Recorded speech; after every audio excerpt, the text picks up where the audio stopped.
Hello and welcome to Team Corally Factory Insider. My name is Luke and today I'll show you the brand new Kagama 4.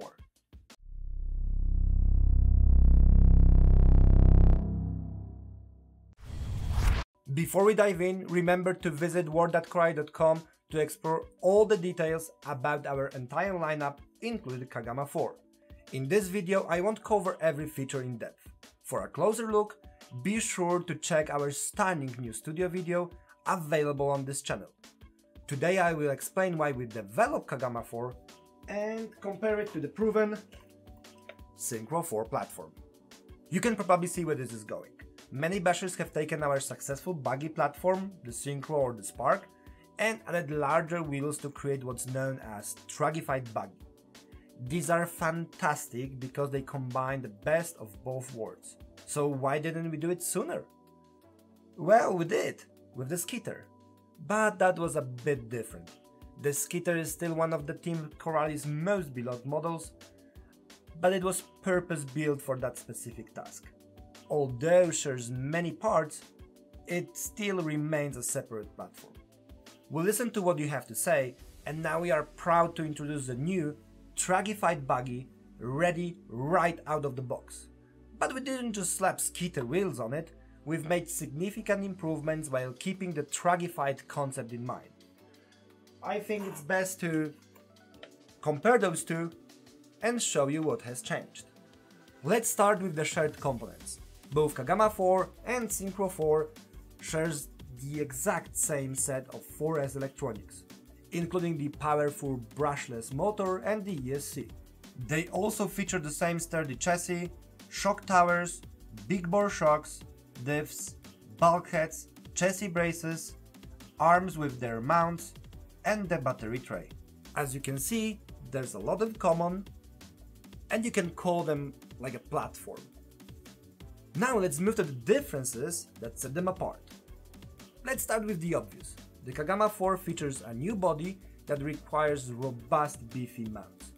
To complement the design, we also introduce new rear wing. While the Synchro wing fits perfectly, the new wing just looks better. Next up are the tires. These are the well-known Skitter tires, favorite among bashers for trugifying their buggies. With these upgrades, the Kagama 4 is ready to take any terrain while looking amazing doing it. With the increased ride height, we've been able to add skid plates, same as the ones on 6's Kagama, providing extra protection for your chassis. And for added fun factor, the Kagama 4 comes equipped with a single wheel wheelie bar, a feature that was often requested by Synchro 4 owners. Let's face it, who do not like wheelies? I know I do.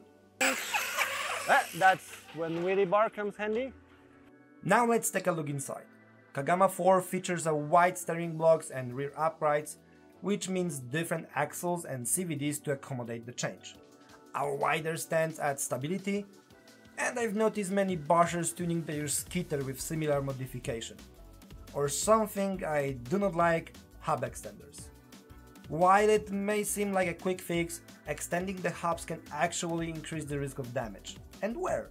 We won't dive too deep into the mechanical engineering, but you can easily see the implications yourself. That's white, and that's extender. More leverage puts more stress on the bearings, which can lead to failures and unnecessary damage. I know the components in the Kagama 4 are robust and designed to withstand the stresses of bashing, but hub extenders aren't recommended. They are simply not right? In the center there are few more changes. The Kagama 4 features a new aluminum motor mount, moving away from the composite alu hybrid used in the Synchro 4. This new design still includes 3 fixed motor positions that ensure perfect gear mesh for 13, 15 and 17 tooth pinion. If you want full adjustability, the Skitter motor mounts is available and fits perfectly. Above the central gearbox you will find a sturdy tower designed to protect the body from major dents and shield the chassis itself. Since the monster truck requires more bracing than a buggy, we've added robust composite braces with 2 M3 screws at the end of each brace and one M4 screw in the center. What is more, the Kagama 4 features height sideguards to keep the dust and debris out, ensuring your track stays clean and perform at its best. Last but not least, the Synchro 4 features a single deck steering design, which is more than sufficient for weight and size. However, the Kagama 4 is equipped with a double deck steering setup from its bigger brother, the 6S Kagama. This upgrade makes this even more durable. Oh, and we have serrated wheel nuts now. And that's all. To dive deeper, I encourage you to check out war.cry.com for comprehensive details on all the vehicles in our lineup. Don't miss the support section, when you can access one-page manuals. These guides provide step-by-step instructions on how to reassemble every part of the car, making maintenance and repairs a breeze. Thank you for joining us for this episode of Team Korai Factory Insider. Before we wrap up, I want to show you what I'm working on. I love the Kagama 4 so much, I decided to take it to the next level, with a bigger build and some tuning parts. Would you like to see that? Or perhaps dive into a discussion about tuning in general? Let me know what you think in the comments below. And don't forget to hit that subscribe button. Until next time, bash on, friends! Yourself. More leverage?